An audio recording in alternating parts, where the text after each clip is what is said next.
प्यारे विद्यार्थियों, नमस्कार। बृहन मुंबई महानगर पालिका शिक्षण विभाग वर्चुअल ट्रेनिंग सेंटर में आप सभी का हार्दिक स्वागत है। आपका वर्चुअल मार्गदर्शक जयप्रकाश आर मिश्रा। चलिए हम सीखने के लिए तैयार हो जाते हैं। आज हम लोग स्टैंडर्ड 5th का EVS 1 सीखने वाले हैं। परिसर अध्ययन भाग 1 के बारे में जानकारी देंगे। आज अपना नया टॉपिक है, उस टॉपिक का नाम है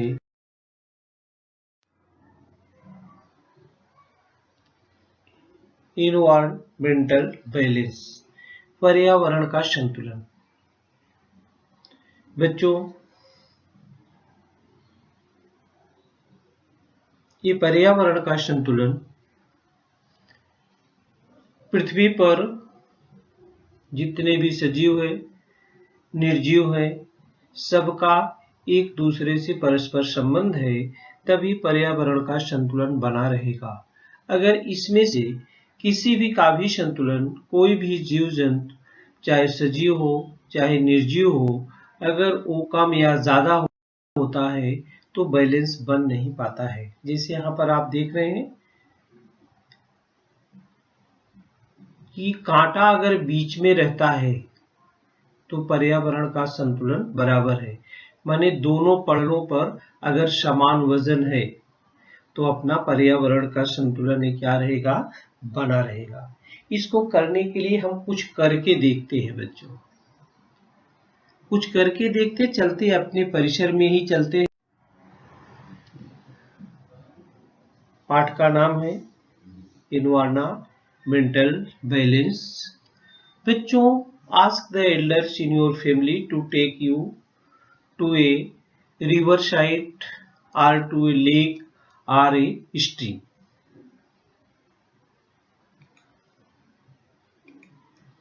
माने रिवर साइड, नदी के किनारे जाओ, लेक या स्ट्रीम। लेक माने झील होता है। आप अपने बुजुर्ग के साथ, बूढ़े व्यक्ति के साथ किसी भी परिसर के नदी, तालाब या नाले जैसे स्थान पर, स्ट्रीम, नाला है, वहां पर जाइए और आप देखिए वहां पर आपको क्या क्या दिखाई देता है। वहां पर बहुत सारी चीजें आपको दिखाई देगी, बहुत सारी चीजें नहीं भी दिखाई देगी। तो बच्चों, आपकी बुक का दृश्य है, ये देखिए, दोनों बच्चे, ये बच्चा जो है अपने माँ बाप के साथ नदी के किनारे गया हुआ है। यहाँ पर देख रहे हैं नदी में कुछ जीव जंतु हैं, पानी है, उसके किनारे भी कुछ प्राणी हैं, पेड़ पौधे हैं, हरी घास भी है। तो बच्चों, आप जाने पर पेड़ पौधे हैं, उस पर चिड़िया वगैरह बैठी हैं, तो आप कॉपी कलम लेके जाओ या देख के आओ। इसके बाद वहां पर दिखने वाले सब्जियों की एक सूची बना डालो। आप उसमें से तो बहुत सारे सब्जियों के नाम जानते होंगे, लिविंग थिंग्स के, बहुत सारे के नहीं भी जानते होंगे। उनका चित्र खींचो, उनका आकार कैसा है, उनका रंग कैसा है, उनकी आवाजें कैसी आ रही थी, उनके निवास कैसे, वो कहाँ पर रहते हैं। तो यहाँ पर सजीव में प्राणी और वनस्पतियां दोनों आती है। सजीव के में प्राणी भी है और वनस्पतियां भी हैं। तो यहाँ बहुत सारे प्रकार आपको दिखते हैं, उनको आप गिन के बता भी सकते हैं कि कितने प्रकार के प्राणी थे और कितनी प्रकार की यहाँ पर वनस्पतियां थी। बच्चों, ऐसा भी हो सकता है कि हमारे जाने के पहले वहां पर कुछ प्राणी आए हो, चले गए हो, उनके आकार का पता हमें नहीं चलता है, उनके पद चिन्ह हो, वे बीट किए हो, उसको भी हम देख सकते हैं। कुछ जानवर ऐसे होते जो फल और खा के गिराए रहते हैं। तो इस प्रकार से बहुत सारे प्राणी हमने देखा और बहुत सारे प्राणी ऐसे भी थे जो आके चले गए, और कुछ प्राणी ऐसे भी हैं, सूक्ष्म जीव ऐसे भी हैं कि जो हमारी आंखों से दिखाई भी नहीं थी। ये सारी बातें हैं। तो वहां पर कुछ सजीव पानी वाले स्थान पर थे, कुछ खेत में थे, कुछ बगीचे में, गार्डन में थे। तो सभी सजीव क्या थे बच्चों? कहने का मतलब इधर उधर थे, सभी अलग अलग थे।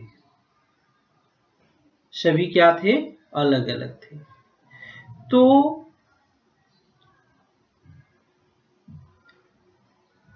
इसमें हमने बहुत सारे देखे। क्या क्या देखे? जैसे जो इकोलॉजिकल बैलेंस है, ये टर्म है describing how ecosystems are organized in state of stability where species coexist with other species and with their environment. These ecological changes are called disturbances. A disturbance is any change that causes a disruption in the balance of an ecosystem. माने जितने भी सजीव हैं, प्राणी हैं, वनस्पतियां हैं, अगर इसमें से एक भी इधर उधर होती हैं, पालतू प्राणी है, जंगली प्राणी है, तो हमारी पृथ्वी का जो संतुलन है पर्यावरण का, वो अच्छे से नहीं हो पाता है। तो अगर पर्यावरण का संतुलन बराबर नहीं है बच्चों, उसका बहुत सारा इफेक्ट हम लोगों पे पड़ता है। बहुत गर्मी पड़ती है या बहुत बारिश हो जाती है। इस प्रकार से जो है बहुत किस्म की जो है गड़बड़ियां हमारे ऊपर आती हैं। तो अगर अपना पर्यावरण संतुलन है तो हम अच्छे से रह सकते हैं। सभी सजीव, जितने भी सजीव हैं, सबका निर्वाह अच्छे से हो सकता है। ये देखिए, observing living things in the local environment in इनर्स। आपने वहां पर देखा, क्या क्या देखा, उनके नाम आप संग्रहित कर सकते हैं। ये लिविंग थिंग्स हैं।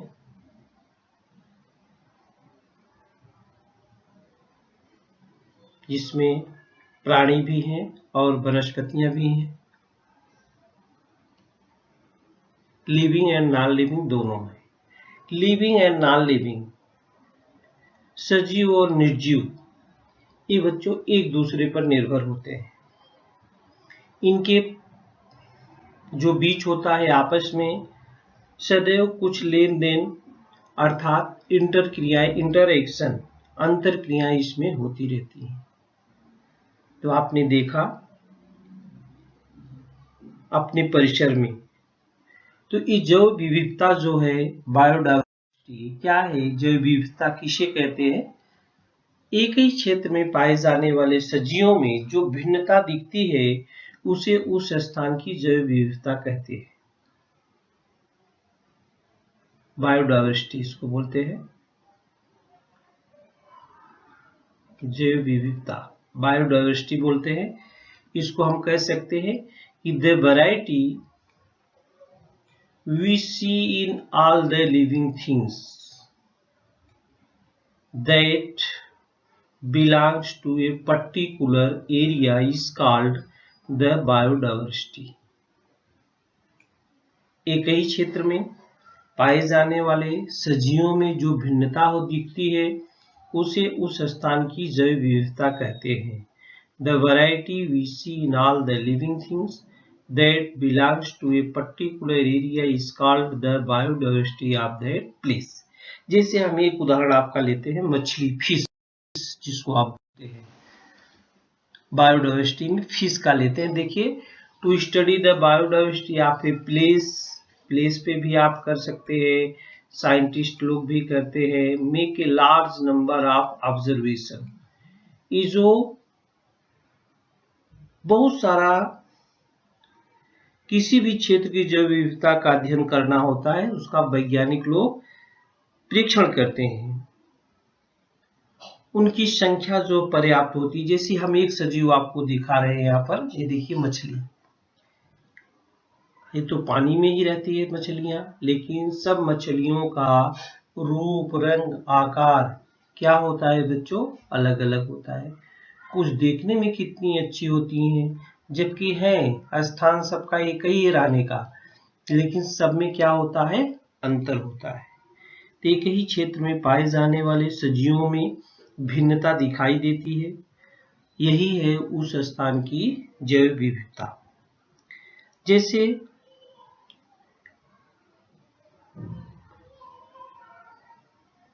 दिन और रात का होना, देखिए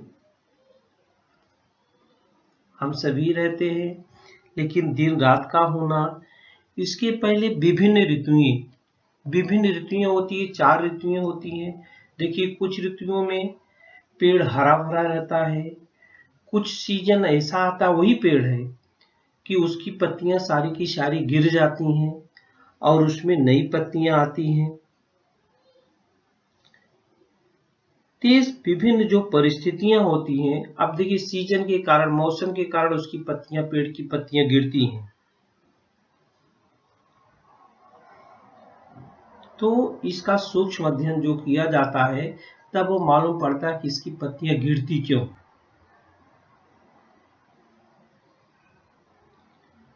तो ये सब क्या है, जैव विविधता, biodiversity.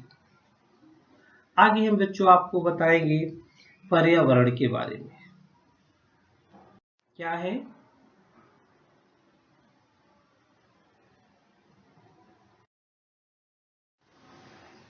Sunlight, air, water, soil. Water है, सॉइल है, प्लांट्स है, एनिमल्स है, ये सारे घटक हैं, अपने पर्यावरण के ही घटक। पर्यावरण के घटक एक एक करके हम दिखाते हैं आपको। पहले सनलाइट दिखाते हैं। देखिए सूर्य, उगता हुआ सूर्य का दृश्य किस प्रकार से होता है।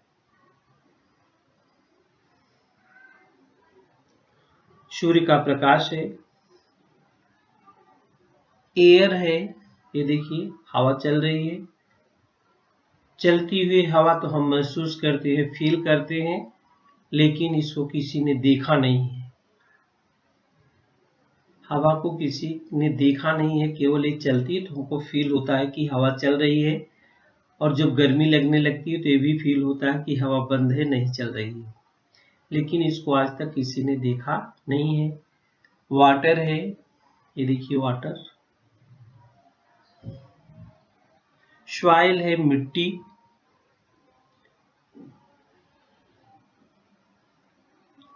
विभिन्न प्रकार के प्लांट हैं,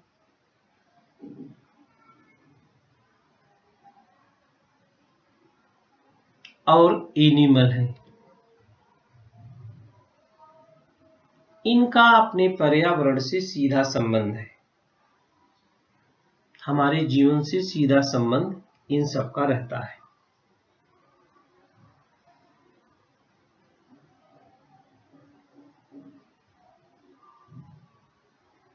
सजीवों को भी 2 भागों में बांटा गया है, लिविंग एंड नॉन लिविंग, सजीव और निर्जीव। ये देखिए इसमें सजीव कौन कौन से हैं, जो चलते फिरते हैं तो सजीव हैं, जो चल फिर नहीं रहे हैं वो निर्जीव है। सजीव निर्जीव आप कैसे पहचानेंगे बच्चों, ये ध्यान में रखो। सजीव निर्जीव, लिविंग एंड नॉन लिविंग आप कैसे पहचानोगे। ये है लिविंग, ये है नॉन लिविंग। ये देखिए लिविंग जितने भी रहे ग्रो होते हैं, बढ़ते हैं, जितने भी सजीव होते सब बढ़ते हैं, जितने भी सजीव होते सब मूव कर सकते हैं, जितने भी सजीव हैं सब सांस लेते हैं, ब्रीथ करते हैं, जितने भी सजीव हैं उनको खाने के लिए कुछ न कुछ चाहिए, और रिप्रोड्यूस करते हैं, माने प्रजनन करते हैं, अपने सामान उत्पन्न करते हैं, बच्चे भी पैदा करते हैं, रिप्रोड्यूस होते हैं। और नॉन लिविंग में जैसे कार है, पत्थर है, ये सब डू नॉट ग्रो, ये बढ़ते नहीं। डू नॉट मूव, चल फिर भी नहीं सकते हैं। Do not breathe, do not eat, और डू नॉट रिप्रोड्यूस। ये है लिविंग और नॉन लिविंग में डिफरेंस। सजीव और निर्जीव भी एक दूसरे पर निर्भर होते हैं। इनके बीच आपस में सदैव कुछ लेन देन अर्थात अंतर क्रियाएं होती हैं। पर्यावरण विज्ञान में इन्हीं क्रियाओं का जो होता है वो अध्ययन किया जाता है, माने इनका एक दूसरे से संबंध होता है। ये देखिए, इसमें लिविंग क्या है, नॉन लिविंग क्या है। ये मशरूम है, फ्लावर है, जिब्रा है। मशरूम, फ्लावर भी बढ़ता है, जिब्रा चल फिर सकता है, ट्री है पेड़, और ड्रैगन फ्लाई है, फिश है, फ्रॉग है। ये सभी क्या होते हैं बच्चों, चल फिर सकते हैं, इनको खाने पीने की आवश्यकता होती है। ये अपने समान जन्म भी देते हैं। और यहाँ पर टेडी है, इसको आप जहां पर रख देंगे वहीं पड़ा रहेगा, बाल जहां पर रख देंगे वहीं पड़ा रहेगा। डाल भी, चेयर भी, स्केटबोर्ड है, एक क्लाउड है, बादल। इन सब में न तो ये बढ़ते हैं, न इनको खाने पीने के लिए कुछ चाहिए, न ये सांस लेते हैं। तो ये लिविंग है, लिविंग थिंग्स है। और ये क्या है बच्चों, नॉन लिविंग थिंग्स है। जो करेक्टर हमने आपको बताया उसी के आधार पर हमने ये अलग किया कि लिविंग थिंग्स कौन कौन से हैं और नॉन लिविंग थिंग्स कौन कौन से हैं। कुछ चित्र हम आपको दिखाएंगे। Living and non living factors of the environmental. हमने कहा सजीव निर्जीव भी एक दूसरे पर निर्भर होते हैं। ये देखिए, ये आपके सजीव निर्जीव दोनों हैं। किसी न किसी रूप में एक दूसरे से सबका संबंध रहता है। पर्यावरण के सजीव और निर्जीव घटक हैं। जब हम आहार श्रृंखला आगे पढ़ेंगे अगले वीडियो में, तो इन सबके संबंध के बारे में, इनका एक दूसरे से किस प्रकार से संबंध है, इसके बारे में हम लोग सीखेंगे। The living components of the environment are known as biotic factors. Biotic factors include plants, animals, and microorganisms. The non-living component of the environment are known as abiotic factors. Abiotic factors include things such as rocks, water, soil, light, rocks, etc. तो biotic क्या है, living things है, और abiotic क्या है, non living things है। देखिए, living things and non living things. Plants, animals, bacteria, fungus, ये सब क्या आता है, लिविंग थिंग्स में आता है। वाटर है, सॉइल है, लाइट है, एयर है, मिनरल्स है, ये सभी क्या आते हैं, नॉन लिविंग थिंग्स में आते हैं। लेकिन लिविंग थिंग्स और नॉन लिविंग थिंग्स का एक दूसरे से पूरा संबंध है, कुछ संबंध होता है। Biotic factor means living factor, abiotic factor means non living factor. Living factor में देखिए कुछ यहाँ पर उदाहरण दिए गए हैं, ये लिविंग फैक्टर के उदाहरण हैं, और ये सब क्या है, नॉन लिविंग फैक्टर के उदाहरण हैं। तो आज हमने देखा पर्यावरण का संतुलन। आगे हम जो अगले वीडियो में चर्चा करेंगे बच्चों, उसमें हम आहार श्रृंखला, फूड चेन के बारे में आप लोगों को बताएंगे। तो बच्चों, आज के लिए इस वीडियो में इतना ही। आगे मिलेंगे तो नए वीडियो के साथ मिलेंगे, फूड चेन के साथ हम लोग होंगे। आज के लिए इतना ही। Thank you. प्यारे विद्यार्थियों, हमने जो आज सीखा, हमें पूर्ण विश्वास है आप उसको अच्छी तरह से सीख चुके हैं और उसका आप अच्छी तरह से अभ्यास भी करेंगे। आज के लिए इतना ही। धन्यवाद।